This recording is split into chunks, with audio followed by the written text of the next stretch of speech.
The silence in the marble hallway was deafening as 12-year-old Emma Morrison sat motionless in her golden wheelchair, watching the other ordinary children race past the towering floor-to-ceiling windows of the Morrison Industries headquarters. Her own father's vast and very powerful empire stretched 40 long and very lonely floors into the Manhattan sky, but she, in that moment, had never, ever felt smaller. The specialists, the best and most expensive in the entire world, had been clear. A rare and very cruel form of a spinal muscular atrophy meant that she would never walk, she would never run, and she would never be able to chase her own very beautiful dreams on 2 strong feet, like the other happy children she so quietly and so desperately envied from her beautiful and very lonely penthouse prison. What Emma didn't know, what no one in her small and very insulated world could have ever possibly known, was that everything, absolutely everything,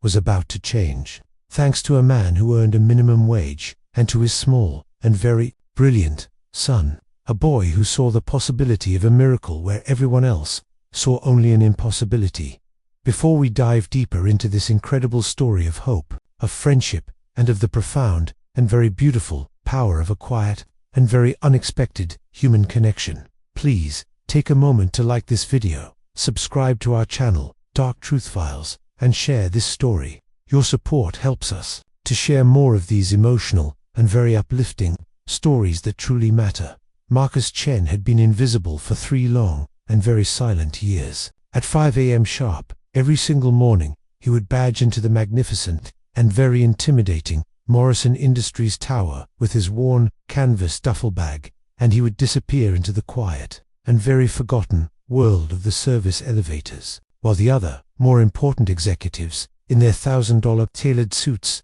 would ride the express and very silent lifts up to their corner and very powerful offices. His calloused and very capable hands cleaned what all the other more important people took for granted: the pristine and very unforgiving marble floors, the spotless floor-to-ceiling windows, and the gleaming mahogany conference tables where the billion-dollar and very world-changing deals were so casually and so constantly struck. But Marcus carried something with him that was so much more valuable than money, an unshakable and very profound belief that every single solitary person in this world mattered, regardless of their bank account or their physical limitations. His 8-year-old son, Dany, would often wait for him in the vast and very empty lobby after school, his homework spread out across a cold marble bench, while his father finished his long and very tiring shift. Dany had a mild but very real case of a cerebral palsy, his left leg a little shorter than his right, requiring a brace and creating a distinctive and very noticeable limp.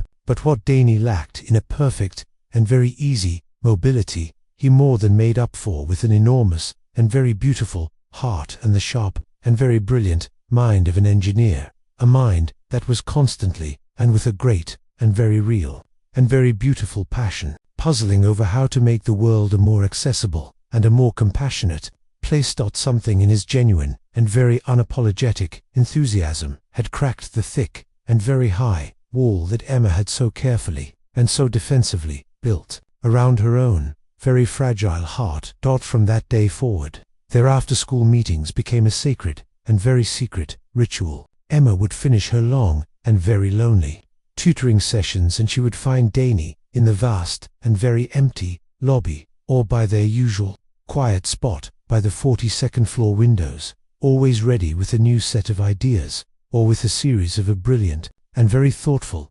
modifications to his already existing designs. And Marcus, his father, would just smile, a quiet and very knowing smile, whenever he would find them together, his own son's happy and very infectious laughter now echoing through the grand and very silent halls that had never, not once, ever heard such a beautiful and very joyful sound before. But it was Emma's father, the powerful and very famous tech mogul, Robert Morrison, who remained completely and utterly oblivious to the new and very beautiful friendship that was blossoming right under his own very busy and very distracted nose. He was a man who was consumed with the high-stakes and very brutal world of a hostile takeovers and a long, very tedious series of never-ending board meetings, and he had barely even noticed the new and very beautiful spark that had been lit in his own daughter's sad and very lonely eyes, he would just dismiss her new and very excited chatter about Dany's incredible and very brilliant inventions as just another and very childish fantasy.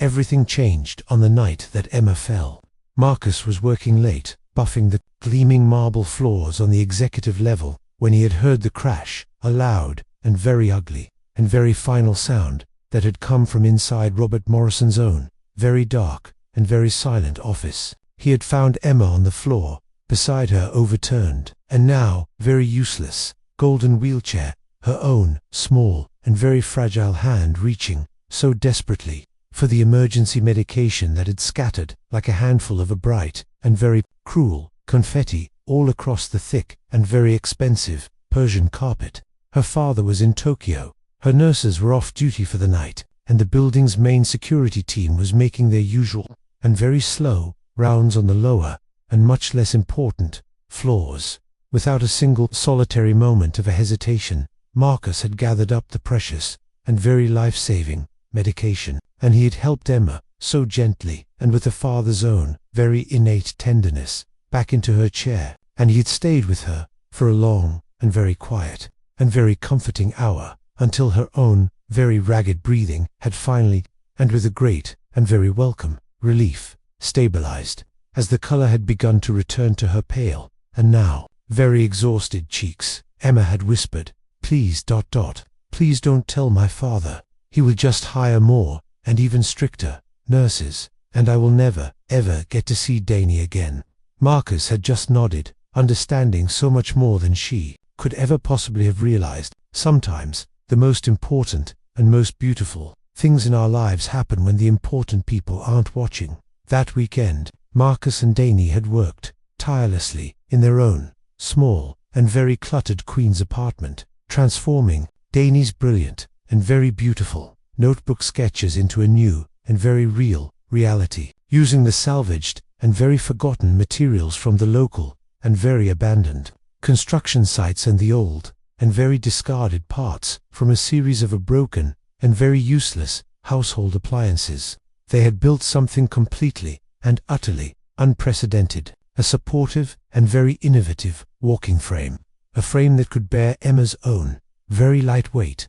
while at the same time allowing her own very weak legs to experience the new and very magical and very forgotten motion of walking. On Monday morning they had smuggled their new and very secret creation into the Morrison Industries tower, piece by incredible and very ingenious piece. When Emma had seen the device fully assembled in an unused and very forgotten conference room, tears, hot and silent, had streamed down her own very beautiful and now very hopeful face. The first step was terrifying. Emma's legs, which had been so weak, so still, so silent for so many long and very empty years, trembled as the simple and very ingenious frame supported her weight. But Dany stood beside her, his own braced legs a steady and very sure and very beautiful source of a quiet and very powerful strength. "I know it's scary," he said softly, his own small voice a gentle and very reassuring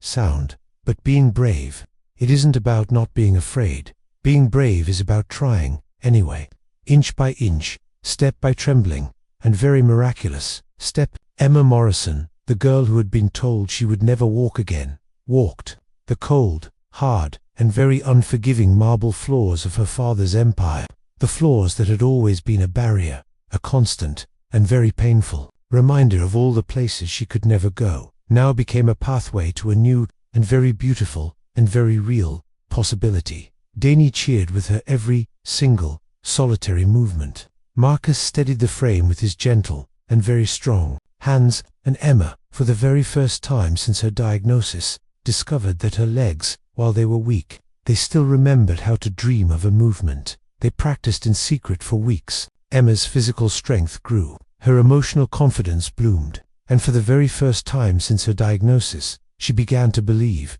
with a new and very powerful and very real certainty, in a future where her limitations were not a final and very tragic destination, but just a starting point for a new and very beautiful and very brilliant kind of an innovation. The day that Robert Morrison, her powerful and very absent father, discovered their secret was the day that everything came full circle. He had arrived at the office uncharacteristically early to find his own beloved daughter taking a series of a careful and very beautiful and very miraculous steps across the gleaming marble floor of his own executive conference room. She was supported by a strange and very homemade-looking device, a device that was built from what looked like a collection of recycled and very forgotten parts, a device that was powered by a pure and very beautiful and very powerful determination. Marcus, the janitor, stood ready to assist. Dany, his son, was offering a quiet and very steady encouragement. And Emma, his daughter, she was glowing with a new and very profound and very beautiful sense of a hard-won accomplishment. For a long and very profound moment, the billionaire had stood there, completely and utterly speechless. His daughter, his beautiful and very broken daughter, who had been given a life sentence of a pure, and very final immobility by the world's leading and most expensive specialists, was now taking steps, not because of any of his expensive and very useless treatments, or because of any of the cutting-edge and very cold technology, but because a simple and very invisible janitor and his own small and very brilliant son had seen a possibility where everyone else in the entire and very powerful world had seen only an impossibility. Robert Morrison had looked at Marcus, then, really, truly looked at him, for the very first time in 3 long and very silent years. And he had seen not just the janitor, he had seen the gentle and very strong hands that had not only cleaned his beautiful and very empty building, but that had also, and with a quiet and very beautiful and very profound grace, helped to rebuild his own daughter's hope. He had seen a single and very loving father who had worked the multiple and very thankless jobs, but who had still somehow found the time and the energy to encourage his own son's wild and very beautiful inventions. He had seen a man, a good and very decent man, who had given his own very broken family a priceless and very beautiful gift, without ever, for a single, solitary second, expecting anything in return. 6 months later, Morrison Industries had announced the launch of the new and very well-funded Chen Foundation for Adaptive Innovation, a foundation, its own mission statement proudly proclaimed, that was dedicated to supporting the young inventors who were working on the new and very creative and very beautiful ways of making the world a more accessible place for all. And its youngest and most celebrated chief consultant, the new and very brilliant and very brave and very proud Dany Chen, and its new and very proud director of a community outreach, the wise and very kind and very gentle Marcus Chen. Emma had continued her own very miraculous walking therapy, each and every single solitary step a testament to the profound and very beautiful and very powerful power of a simple and very real and very human belief in each other. And in the grand and now very hopeful lobby of the Morrison Industries Tower, a new and very beautiful brass plaque had appeared right beside the main and very busy elevator.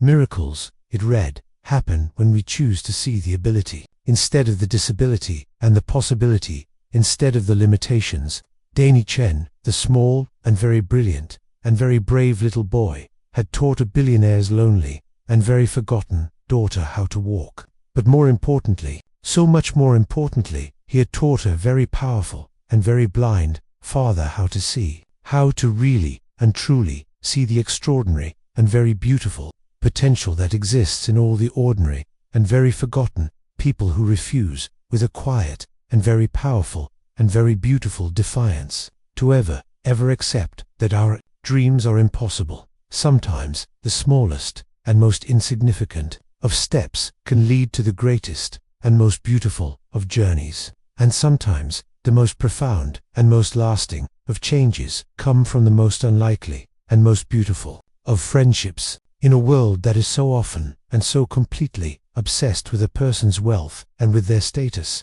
a simple and very humble minimum wage janitor and his own small and very brilliant son had just proven that the richest and most beautiful treasures of all are a simple and very profound kindness, a wild and very beautiful creativity, and the quiet and very powerful courage to always and forever believe in each other.